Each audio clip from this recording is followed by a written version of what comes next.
Hello friends, कैसे हैं आप सब। उम्मीद करता हूँ स्वस्थ होंगे, मस्त होंगे और तंदुरुस्त होंगे। दोस्तों, आज मैं आप सबके सामने धमाकेदार प्रैक्टिस सेट 1 लेकर के आया हूँ, जिसमें मैंने 2011 से लेकर के 2026 तक के प्रश्नों को शामिल किया है। तो चलिए बिना वक्त गवाए क्वेश्चन नंबर फर्स्ट शुरू करते हैं। यहाँ पर क्वेश्चन नंबर फर्स्ट है कि बाल विकास के संदर्भ में निम्नलिखित कथनों पर विचार कीजिए। कथन 1 है, विकास एक सतत प्रक्रिया है। तो ये कथन सही है कि विकास जो है क्या है, एक सतत प्रक्रिया है जो कि निरंतर जन्म भर चलती रहती है, मतलब निरंतर चलने वाली प्रक्रिया है। कथन 2 है कि सभी बच्चों का विकास समान गति से होता है। तो ये कथन जो है गलत है। तो यहाँ से चुनेंगे ऑप्शन नंबर ए है, कथन 1 सही है। तो इसमें से कथन 1 सही हो गया, तो यहाँ पे ऑप्शन नंबर ए जो है इसका क्या हो जाएगा, राइट आंसर हो जाएगा। चलिए नेक्स्ट क्वेश्चन देखते हैं। यहाँ क्वेश्चन है कि पियाजे के संज्ञानात्मक विकास के संबंध में कौन सा कथन सही है। कथन 1 है, बच्चा स्वयं ज्ञान का निर्माण करता है। तो ये बात सही है कि जो बच्चे होते हैं, बच्चे जो है स्वयं ज्ञान का निर्माता होते हैं। वह जो है चीज़ों को देख करके जो है सीखते हैं, उनके अंदर जो है ये क्षमता होती है। तो कथन 1 जो है यहाँ पर क्या है, सही हो जाएगा।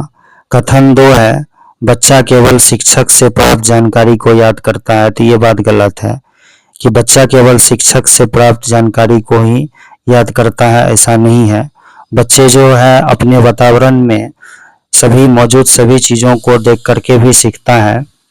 तो यहाँ पर जो है केवल कथन 1 सही है। तो यहाँ ऑप्शन नंबर ए में है, केवल 1 सही है। तो यहाँ पे ऑप्शन नंबर ए जो है करेक्ट हो जाएगा। चलिए नेक्स्ट क्वेश्चन देखते हैं। यहाँ क्वेश्चन है कि बुद्धि के संबंध में कौन सा कथन सही है। कथन 1 है, बुद्धि अनेक क्षमताओं का समूह हो सकती है। तो बिल्कुल सही बात है, बुद्धि जो है यानी कि अनेक क्षमताओं का क्या होती है, समूह होती है। कथन 2 है, प्रत्येक व्यक्ति में केवल एक ही प्रकार की बुद्धि है। तो ये ऑप्शन तो गलत है कि प्रत्येक व्यक्ति में जो है बुद्धि जो है अलग अलग होती है। किसी में तीव्र बुद्धि होती है, किसी में मंद बुद्धि होती है। तो यहाँ पे केवल जो है ऑप्शन ए जो है सही हो जाएगा। तो यहाँ पर ए के साथ चले जाएंगे। चलिए नेक्स्ट क्वेश्चन देखते हैं। यहाँ क्वेश्चन है,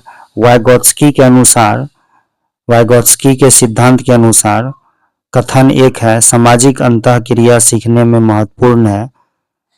उसके बाद है, भाषा का संज्ञानात्मक विकास में कोई योगदान नहीं है। तो ये ऑप्शन गलत है कि भाषा का जो है संज्ञानात्मक विकास में बहुत बड़ा योगदान होता है, बहुत बड़ा रोल होता है। कथन 1 है, सामाजिक अंतःक्रिया सीखने में महत्वपूर्ण है। तो ये बात क्या हो जाएगा, सही हो जाएगा। तो यहाँ पे हम लोग ऑप्शन नंबर ए के साथ चले जाएंगे। चलिए नेक्स्ट क्वेश्चन देखते हैं। यहाँ नेक्स्ट क्वेश्चन है कि समावेशी शिक्षा के संदर्भ में कथन 1 है, सभी बच्चों को साथ सीखने का अवसर मिलना चाहिए। कथन 2 है, विशेष आवश्यकता वाले बच्चों को अलग पढ़ाना बेहतर है। तो इस क्वेश्चन का आंसर जो है आप लोग कमेंट बॉक्स में कीजिए। चलिए नेक्स्ट क्वेश्चन देखते हैं क्या है। यहाँ क्वेश्चन है, अधिगम एवं प्रेरणा के संबंध में कथन 1 है, प्रेरणा सीखने की प्रक्रिया को प्रभावित करता है। तो बिल्कुल सही बात है, भय हमेशा सीखने को बढ़ाता है। तो ये गलत है। तो यहाँ पे ऑप्शन नंबर ए के साथ चले जाएंगे। चैनल को सब्सक्राइब करें, वीडियो को लाइक और शेयर करें। चलिए नेक्स्ट क्वेश्चन देखते हैं कि विद्यार्थी सक्रिय रूप से ज्ञान का निर्माण करता है। तो ये बात क्या है, सही है। शिक्षक ज्ञान का एकमात्र स्रोत है। तो ये ऑप्शन जो है कि यहाँ पे क्या हो जाएगा, गलत हो जाएगा। तो यहाँ पे ऑप्शन नंबर ए के साथ चले जाएंगे। चलिए नेक्स्ट क्वेश्चन देखते हैं।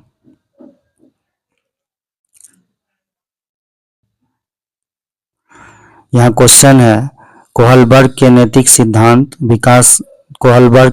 विकास सिद्धांत में ऑप्शन नंबर ए है, नैतिक विकास चरणों में होता है। बी है कि नैतिक निर्णय उम्र पर निर्भर करते हैं।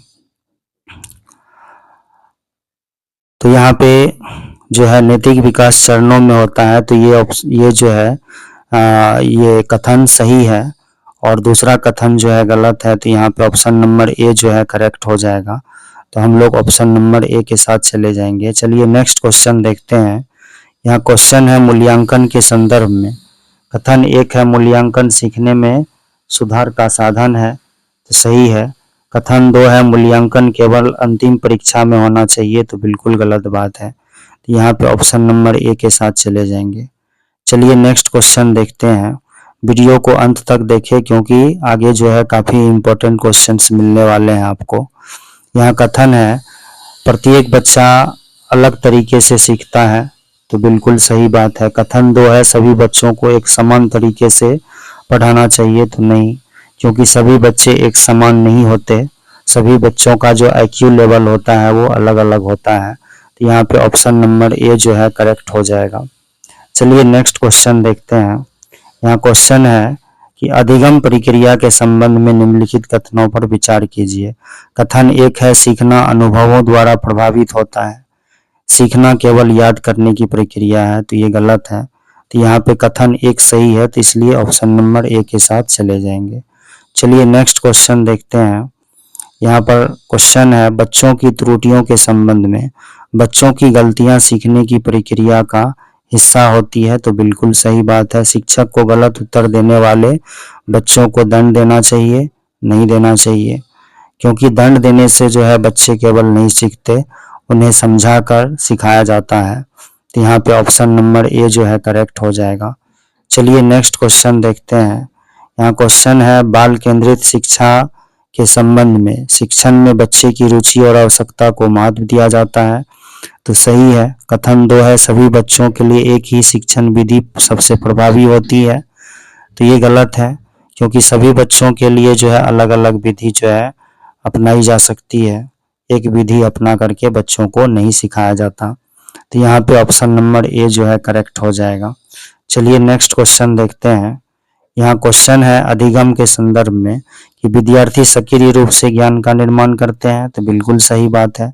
विद्यार्थी केवल शिक्षा द्वारा दी गई जानकारी को ग्रहण करता है, तो ये गलत हो जाएगा। तो कथन यहाँ पे ए सही है, तो यहाँ पे ऑप्शन नंबर ए के साथ चले जाएंगे। चलिए नेक्स्ट क्वेश्चन देखते हैं। यहाँ क्वेश्चन है रचनात्मकता के संबंध में उचित वातावरण द्वारा रचनात्मकता को बढ़ाया जा सकता है, तो सही बात है। रचनात्मकता केवल जन्मजात गुण है, तो जन्मजात गुण नहीं है, तो ऐसे गलत हो जाएगा। यहाँ ऑप्शन नंबर ए जो है क्या है करेक्ट है। चलिए नेक्स्ट क्वेश्चन देखते हैं। यहाँ क्वेश्चन है समावेशी कक्षा के संबंध में शिक्षक को सभी बच्चों की सीखने की आवश्यकताओं पर ध्यान रखना चाहिए, तो सही है। सभी बच्चों को समान तरीके से पढ़ाना ही समानता है, तो ये गलत ऑप्शन हो जाएगा। तो यहाँ पे ऑप्शन नंबर ए के साथ चले जाएंगे। चलिए नेक्स्ट क्वेश्चन देखते हैं। यहाँ क्वेश्चन है कि बाल विकास के संदर्भ में बाल विकास के सिद्धांत के अनुसार क्या विकास सामान्य से विशिष्ट की ओर होता है, तो सही बात है। विकास अचानक होने वाली प्रक्रिया है, तो नहीं। तो यहाँ पे ऑप्शन नंबर ए करेक्ट हो जाएगा। चलिए नेक्स्ट क्वेश्चन देखते हैं। क्वेश्चन है सीखने में प्रेरणा के संबंध में कथन एक है आंतरिक प्रेरणा सीखने को अधिक प्रभावी बना सकती है, तो सही बात है। बाहरी पुरस्कार ही सीखने का एकमात्र आधार है, तो नहीं। तो यहाँ पे ऑप्शन नंबर ए सही हो जाएगा। चलिए नेक्स्ट क्वेश्चन देखते हैं। यहाँ क्वेश्चन है बुद्धि और क्षमता के संबंध में कथन एक है प्रत्येक बच्चे में सीखने की अलग अलग क्षमताएं होती है, तो बिल्कुल सही बात है। कथन दो है बुद्धि को केवल परीक्षा के अंकों से पूरी तरह मापा जाता है, तो गलत है। तो यहाँ पे कथन एक सही है, तो ऑप्शन नंबर ए सही हो जाएगा। तो चलिए नेक्स्ट एंड लास्ट क्वेश्चन देखते हैं। यहाँ क्वेश्चन है शिक्षक की भूमिका के संबंध में शिक्षक बच्चों को सीखने के अवसर प्रदान करता है, तो सही बात है। शिक्षक का कार्य केवल पाठ्य पुस्तक पढ़ाना है, गलत हो जाएगा। तो यहाँ पे ऑप्शन नंबर ए के साथ चले जाएंगे। Thanks for watching this video. ऐसे ही और वीडियो देखने के लिए चैनल को सब्सक्राइब करें, वीडियो को लाइक करें। इसमें जो है एक क्वेश्चन जो है यानी कि छूट गया है, जिसके केवल ऑप्शन दिए गए हैं, उसका क्वेश्चन जो है मैं कमेंट बॉक्स में दे दूंगा। Thank you, have a good day.